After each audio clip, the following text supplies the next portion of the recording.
Hey, hey, salut les amis, salut, c'est encore un Jack. Bon, allez, nouvelle vidéo là, on sort de confinement, on essaie des petites bécanes qui nous plaisent bien. Et aujourd'hui, comme vous pouvez voir, c'est orange, orange sur moi, orange sur la moto. Et c'est ainsi que je vous propose l'essai de la Suzuki V-Strom 1050 XT. C'est parti, générique.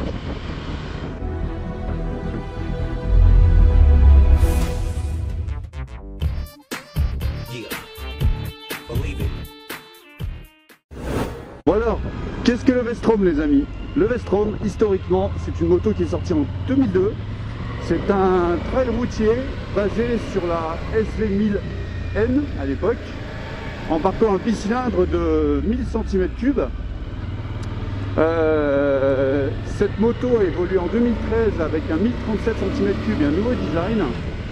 Et là on est sur la version 2020, donc tout nouveau design avec un petit design années 80 façon Big DR 750 de 88. Donc l'inspiration est sympa, le design est assumé façon katana, moi j'aime beaucoup. Et avant de me parler de cette moto, je vous propose d'envoyer les premiers watts. Donc là je suis en mode standard, je suis au Mont Verdun pour ceux qui connaissent. Le pneu de 150 ça change la vie, ça s'incline tout seul. Mes premières impressions, c'est que je la trouve vive, hein. Je m'attendais à un truc un peu pâteau. Et j'ai l'impression qu'elle est réglée un peu sportif au niveau du châssis. L'amortissement avant est un peu raide, l'amortisseur arrière est un peu plus souple. Ça s'accorde à peu près bien. Alors je ne sais pas si elle est dans sa config standard en termes de réglage. Hop, bonjour motard. Et pour l'instant, je dirais que le confort, c'est autre chose que la Tracer, hein. C'est royal. Allez. Bon alors pas de shifter hein, sur ce modèle là, c'est pas prévu, en tout cas on m'en a pas parlé.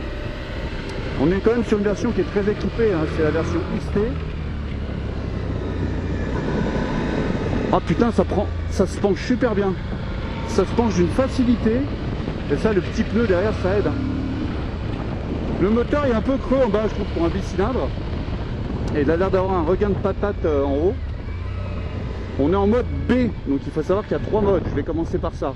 Donc on est sur une poignée électronique, hein, comme toutes les motos d'aujourd'hui quasiment. 3 modes de conduite, mode A, mode sport, mode B, mode normal, et mode C, mode pluie. Là je suis en mode B, traction control sur 1. Ouais, ça traque gentiment, c'est pas mal. C'est linéaire quand même pour un bicylindre. En dessous de 3000 tours, il n'y a pas grand chose. Pour continuer avec l'électronique, on est sur le modèle XT, donc on a une centrale inertielle 3 axes 6 directions. Par rapport à la version standard, ça ajoute le contrôle de l'ABS en virage. Donc ça c'est pas mal, pour ceux qui ne conduisent pas très bien comme moi. En parlant freinage, cette moto, elle a un... comment on appelle ça? Elle a les freins couplés, ça veut dire que quand vous freinez de l'avant, ça freine automatiquement de l'arrière. Quand vous freinez de l'arrière, ça freine peut-être automatiquement de l'avant, j'ai pas essayé. Donc en termes de sécurité, elle est vraiment à la page, cette jolie moto. Donc cette moto est disponible en 3 couleurs. Jaune de Damas. 3 coloris au choix, noir ébène, jaune de Damas. Un jaune Suzuki, historique, noir et blanc et orange. Merci, sympa. Road Rage. Blanc et orange que j'aime beaucoup et qui s'accorde très bien avec ma veste. Donc ça fait un petit look un peu 80s qui va très bien à cette moto, et comme je disais précédemment, le look est assumé hein. Bon alors ça s'inscrit bien en virage, ça se penche bien, c'est pas trop lourd. C'est une moto qui fait tout plein fait 247 kg, soit 11 kg de plus que la version standard. On a 20 litres d'essence à embarquer. Donc c'est pas un réservoir énorme, par contre la consommation d'après les journalistes est d'environ 5 litres au 100. Donc ce qui vous permet de faire un bon petit 300 bornes facile avec, hein. Il n'y a pas de problème. J'ai pas envie de faire la règle de 3, mais moi je l'ai fait avec mon Tracer, donc il n'y a pas de raison. Bon, ce petit moteur il est sympa, il est un peu plus haut perché que ce que je pensais. Il est assez sportif dans l'âme, j'ai l'impression. La fourche ne plonge pas trop, alors je sais pas si c'est lié au freinage couplé, ça doit aider. Mais regardez, ça plonge mais pas trop en fait, moins que le Tracer. En même temps ça c'est pas très dur. Hop. Petit virage, tout en sécurité et en tendresse et en douceur. Voilà. Donc le freinage, on est sur du freinage radial, je vais même pas regarder encore. Disque de 310 mm, ça freine bien, le feeling est bon, j'aime beaucoup. Donc là-dessus, je valide. Alors je cherche ma route et je vais en profiter pour vous parler des différences entre la XT et la normale. Ah oui, c'est moi qui suis prioritaire, merci. Alors, la XT, chaussée déformée, affaissement. La XT, elle a les jantes à rayons. Elle a la centrale 6 axes, enfin 3 axes 6 directions. Elle a les crash bars d'origine. Elle a la béquille centrale. Elle a ce chouette coloris orange. Ça, on peut pas lui enlever. Et qu'est-ce qu'elle a encore? C'est pas mal déjà. C'est pas mal. Et tout ça pour un tarif de 14 600 €. Ouais, 14 600 € contre 13 000 € pour la version standard. Bon, la version standard va très bien, je suppose. Je crois que les dimensions des jantes sont les mêmes d'ailleurs sur la version standard et la version XT, c'est-à-dire 19 à l'avant, 17 à l'arrière. Donc trail routier, on ne met pas ça dans la catégorie des Africa Twin. D'ailleurs en termes de tarifs, elle est assez bien placée par rapport à une Africa Twin, ou encore pire une BM 1250 GS, même si on n'est pas sur le même niveau de bécane. Donc c'est un bon petit compromis. J'ai des potes qui cherchent une GS d'occasion, genre 3 ans, 15 000 bornes. Non, 3 ans, on va s'y faire. Genre 3 ans et 15 000 €. Et bah tu vois, tu peux avoir ça, en neuf. Alors c'est sûr que tu n'as pas le Precision BM. Tu risques peut-être d'y perdre un petit peu en termes de thunes une fois que tu rachètes ta moto. Et regarde, ça te permet d'avoir une bécane neuve et orange en plus. Ils font pas du orange chez BM. Moi j'adore. Voilà, ça se comporte bien. Hein. Je vais m'arrêter, je vais vous montrer les modes. Et vous allez me dire ce que vous en pensez, les amis. Commentaires. Attends, parce que là je connais pas cette route qui m'a foi est fort sympathique, mais je ne la connais pas. Donc on va essayer de se garer quelque part. Et je sais pas où. Bon, le temps de me trouver un endroit pour m'arrêter. Je précise que cette moto est toujours à l'essai, à la concession Suzuki Virus Moto Lyon. Demandez Emeline, elle va vous prêter la moto avec plaisir. Moi je fais un essai entre midi et 2. Et franchement, c'est pas souvent que des concessions vous laissent une moto pendant 2 heures. Sans prise de tête, bien essayé, tu regardes si ça te plaît, ça engage à rien. Franchement sympa. Donc merci à la concession. Et moi je vais m'arrêter. Ah, c'est cool. Là on va s'arrêter là. Alors si je freine que d'arrière. Non, si je freine que d'arrière, ça freine que de l'arrière. C'est l'impression que j'en ai. On va se mettre à l'ombre pour que vous voyez mieux le tableau de bord. Et hop là. Hop. Alors comme vous voyez, le tableau de bord est un peu... c'est du LCD mais tu sais, inversé comme les MT-09 SP. Ça donne un petit look Game Boy que j'aime bien. Ça fait un petit peu à l'ancienne. Alors pour les modes, il suffit de voyager avec ce petit bouton là. Vous voyez là le petit rond. Donc là je suis dans... mode B, donc c'est par rapport à la conduite, le traction control, donc on peut faire modifier 1, 2, 3, 3 c'est hyper intrusif à m'a dit, donc on va le mettre, l'ABS on peut le mettre sur 1 et sur 0, mais je vais pas y toucher, ok, on va laisser comme ça. Le mode de conduite on va le mettre sur le A, ça ira très très bien, on va regarder ce que ça donne. Un petit peu la honte là, je parle tout seul, c'est pas grave. Ouais regarde, alors démarrage pichenette. Tu vois, pas d'embrayage, juste j'appuie, elle démarre toute seule. Régulateur de vitesse. L'embrayage, t'as vu, il est un petit peu loin pour mes mains, mais je pense qu'il est réglable. Par contre, il est hydraulique et il est assisté, il est super doux. Il y a le Low RPM Assist, il me semble bien là-dessus. Et il me semble aussi qu'il y a l'aide au démarrage en côte, un peu comme les bagnoles, mais ça, j'ai pas réussi à le faire fonctionner. Le Low RPM, je vous montre. Regarde. T'as vu, le régime moteur, il monte. Pour les quiches comme moi, c'est très bien. Allez, on est reparti. Je vous montrerai tout ça un peu plus en détail après, hein, vous inquiétez pas, j'ai le temps aujourd'hui pour une fois. Alors, hop. Voyons voir, je vais rallumer l'autre caméra, pour que vous voyez mon joli casque. Voyons voir si le mode... Putain, j'ai mis les pleins phares. Comment que ça s'enlève? Ah, je suis perdu. C'est bon, j'ai trouvé. On va voir si le mode A est un petit peu plus... Ah oui, ah bah tout de suite. Alors il y avait un creux à la première rotation de poignet, sur les premiers degrés, et là il n'y est plus. Là. Ah ouais, je retrouve un peu l'esprit de mon Shiver 900 là. Ça décolle moins fort en bas, mais ça décolle un peu plus déjà avec ce mode de conduite. Alors j'espère que je ne vais pas me paumer, parce que je sais pas où je suis. Allez, il est temps d'enchaîner quelques virages. Des petits freinages, ça freine bien. J'ai toujours le réflexe de freiner de l'arrière en même temps, comme on nous apprend à l'auto-école, mais apparemment il n'y a pas besoin avec celle-là. Merde, ça. Ça se tasse pas trop, ça se tasse, hein, c'est un trail. Hein. Enfin, c'est un trail routier. Parce que quand je vais vous dire les suspensions, vous allez voir que c'est pas du tout de la street tuning. Alors les suspensions. Par contre, je suis un peu dérouté parce que le pneu est en fin derrière, je pense tout de suite. À creux et là ça tient. Alors les suspensions, on est sur du 43 mm de diamètre avec un déplacement de 160 mm. Donc c'est pas énorme, mais c'est pas peu non plus comparé à mon Tracer par exemple. Et à l'arrière, on est sur un mono-amortisseur en position centrale, comme beaucoup de motos, avec un débattement de 130 mm. Bon écoute, je la trouve confortable. Hein.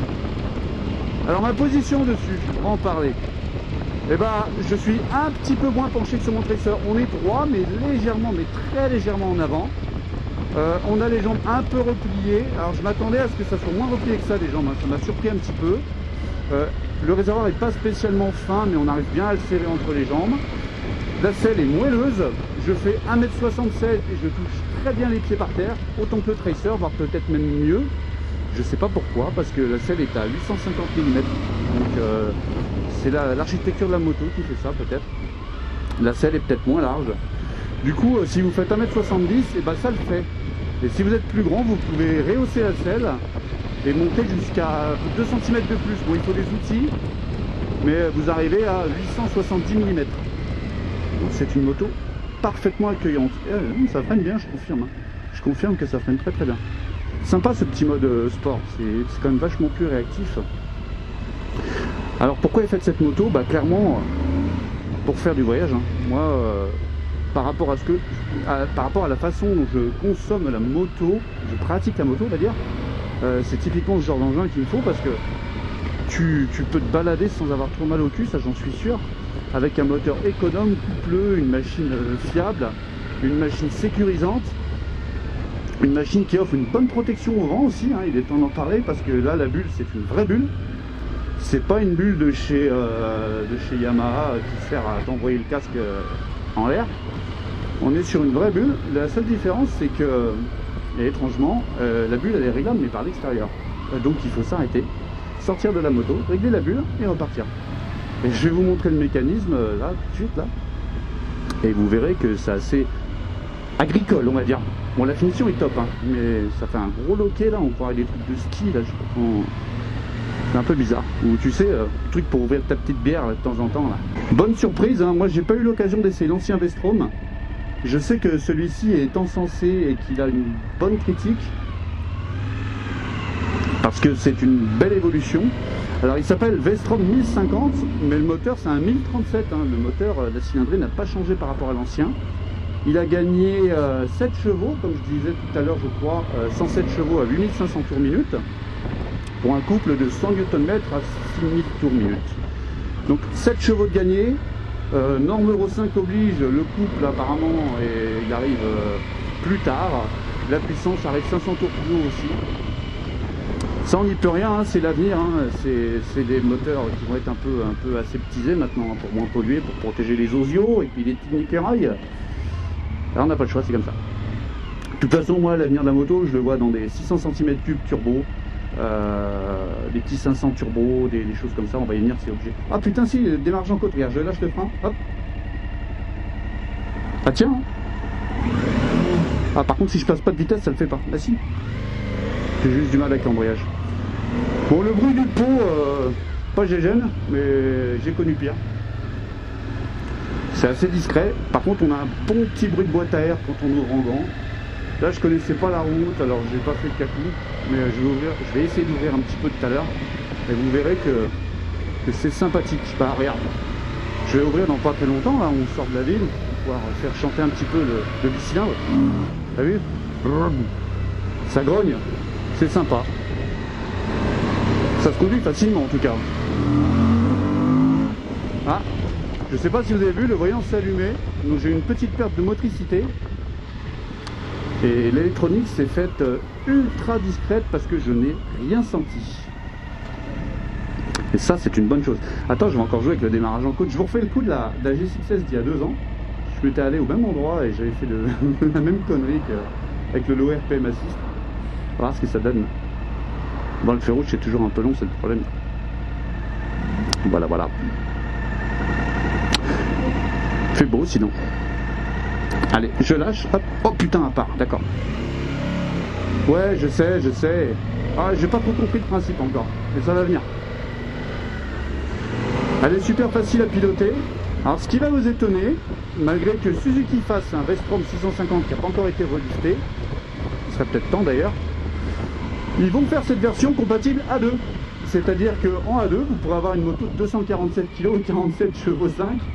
C'est assez marrant, mais bon, s'ils veulent rentabiliser un peu le modèle, pourquoi pas. Après tout, c'est une moto qui s'adresse un peu à tout le monde, mais on sait bien que ça va être un public de la quarantaine, au moins, qui va l'acheter. Moi, j'ai pas 40 ans, hein. J'ai bientôt 36 dans quelques jours, je compte sur vous d'ailleurs. Hein. Et ben, en jeune permis, bah oui, il y a des motards qui passent le permis à 40, 50 ans, et peut-être qu'ils veulent ce genre de moto. Donc, c'est pas contre. J'ai rien contre. Après, je serais plutôt parti sur la 650, mais bon, pourquoi pas. Et si on essaie de doubler cette bavaroise, hop, petite deuxième, ça cogne pas. Alors il n'y a pas de vibration néfaste. Hein. On est sur un bicylindre donc ça vibre un peu, mais pas à outrance.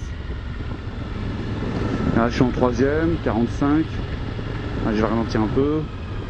Regarde, 40. Là j'accélère en montée. Il y a toujours un petit creux à la remise de gaz par contre. Ça je pense que c'est l'électronique. C'est pas plus mal parce que il y a plein de fois où je me fais avoir avec des poignées électroniques sans faire exprès sur une petite bosse, j'accélère et ça me met un coup de patate et j'aime pas trop. Et bah c'est une bonne surprise hein, cette moto, moi je la trouve, je suis serein dessus. Alors c'est sûr c'est pas aussi exaltant que d'autres motos de la production, d'ailleurs il faut que j'en essaye d'autres hein, dans cette catégorie là prochainement. Appel à témoignage. Là. Alors ouais le moteur prend des tours, la moto penche bien, il n'y a pas de problème. Ça freine bien. On va freiner un petit peu dans le virage pour voir ce que ça donne. Ouais bon, je vais pas assez vite pour juger, mais je la trouve rassurante cette moto. On va tirer un peu sur le moulin pour voir ce que ça donne. Ouais si elle a son petit caractère. Elle n'est pas surprenante, c'est plutôt pas mal. Et ben moi je dirais qu'on peut voyager serein avec une moto comme ça.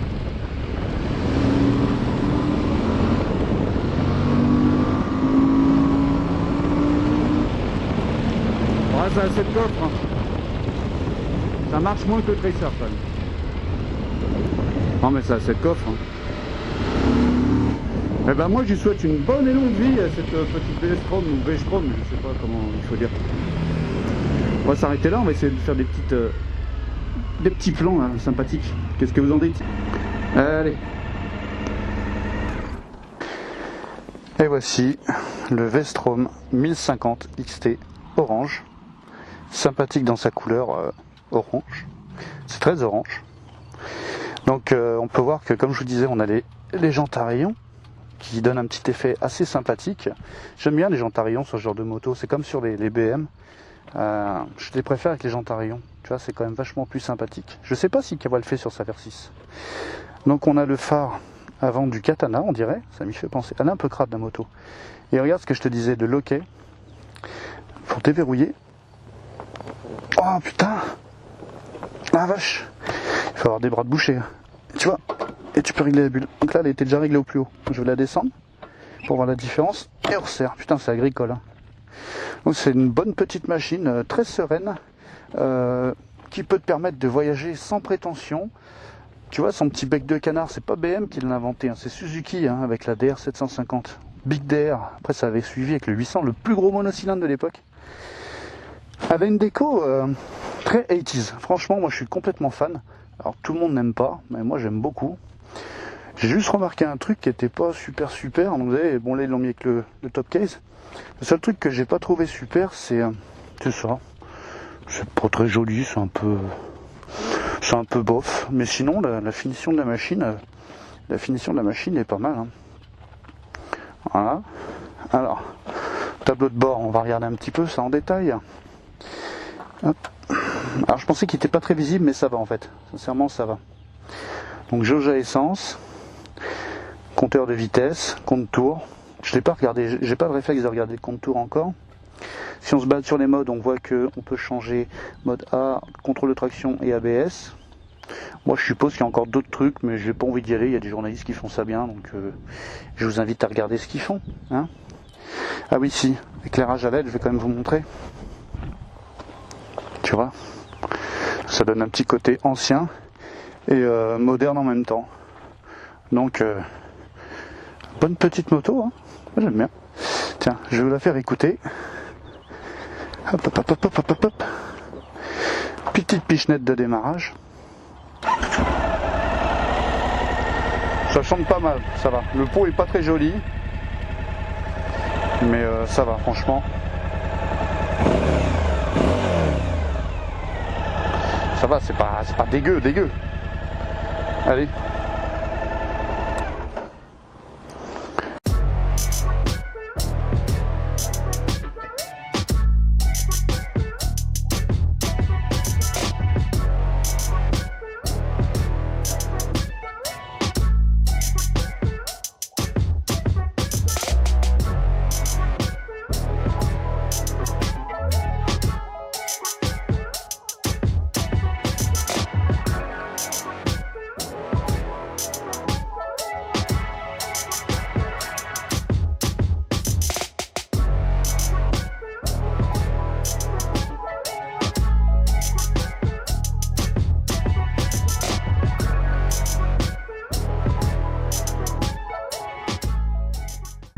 Allez, on est reparti sur tout ça, hop, on va les ramener cette jolie petite moto. Alors il me faut la même avec un moteur de 130 chevaux, 140 chevaux, je serais conquis. Là j'ai baissé la bulle et ça se sent, hein. On a tout de suite plus de vent. Donc faut bien qu'elle soit en position haute, hein. Et pour les plus grands, éventuellement un petit déflecteur, ça lui fera pas de mal. Ouais, donc si je devais qualifier cette moto avec un adjectif, qualificatif, COD, complément d'objet indirect, voilà, et ben je dirais que cette moto est facile et éventuellement rassurante. Je le dis pour beaucoup de motos, c'est peut-être parce que c'est des motos modernes, sont toutes comme ça. Mais j'avais un peu d'appréhension pour le poids et je pense que même pour un jeune permis de plus d'1m70, les doigts dans le nez, et bonne petite moto, bon petit brélon, bon gros brélon. Si tu veux rouler original, pas trop cher, avec une moto sans surprise et bourrée de qualité, et ben vas-y, hein. Ah, c'est sûr que tu concurrenceras peut-être pas de la Airbus 150, mais on n'est pas au même tarif, hein, l'ami, hein. J'aime bien cette bécane. Et franchement, si la faisait pas en orange, je crois que je l'aimerais pas. J'adore l'orange. L'orange, c'est la vie, les amis. C'est plein de vitamines. Bah sincèrement, hein, tu veux faire les Alpes, c'est pas mal, hein. Il y a toujours ce petit creux, la rotation de la poignée, par contre ça me déçoit un petit peu. On va essayer de rouler un peu plus dans les tours, sans rouler trop vite. Ouais si, faut vraiment être dans les tours en fait. Ouais, il prend des tours, hein, rushing pas, hein. Ça lui plaît. Il va falloir que j'essaye la Tiger 900, il va falloir que j'essaye la BM, il va falloir que j'essaye l'Africa Twin. Vous avez vu comment s'oriente ma chaîne? Je crois qu'on va se faire des essais de trail maintenant. Ah, puis si, une qu'il faut que j'essaye impérativement vite là, parce que j'en ai envie, c'est la Ténéré 700. Et bonne petite machine, sans surprise. Manque un peu d'exubérance et de patate en bas, mais ça me plaît bien. Ouais, c'est pas mal, franchement c'est pas mal. Alors les amis, je vais vous laisser. Je vais vous souhaiter une bonne journée, une bonne soirée, une bonne nuit en fonction de l'heure à laquelle vous regardez ma vidéo.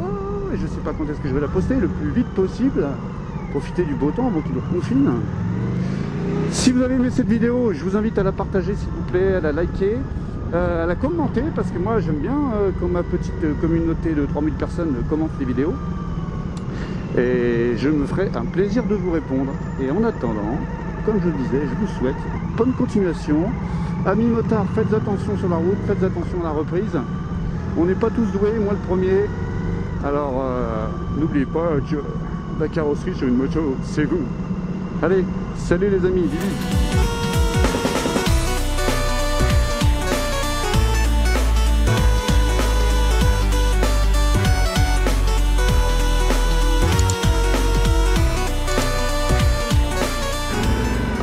J'avais pas filmé, t'y crois ça? J'ai pas lancé la caméra. Et bah heureusement qu'il y avait l'autre caméra. Et bah les amis, vous avez fait toute la descente sans avoir une image extérieure. Donc, je suis désolé. Il faut savoir que faire des vidéos YouTube c'est assez compliqué parce que tu as toujours des problèmes de batterie, tu as toujours des problèmes de caméra, de soleil, de micro, franchement c'est une galère. C'est une galère sans nom. Franchement, heureusement que je fais ça pour le plaisir parce que entre les rendez-vous, les matos à préparer, les matos qui déconnent, les prises à refaire, c'est assez chiant en fait. Bah, heureusement que vous êtes là les amis, vous me mettez du baume au cœur. Allez, cette fois-ci je vous laisse, salut.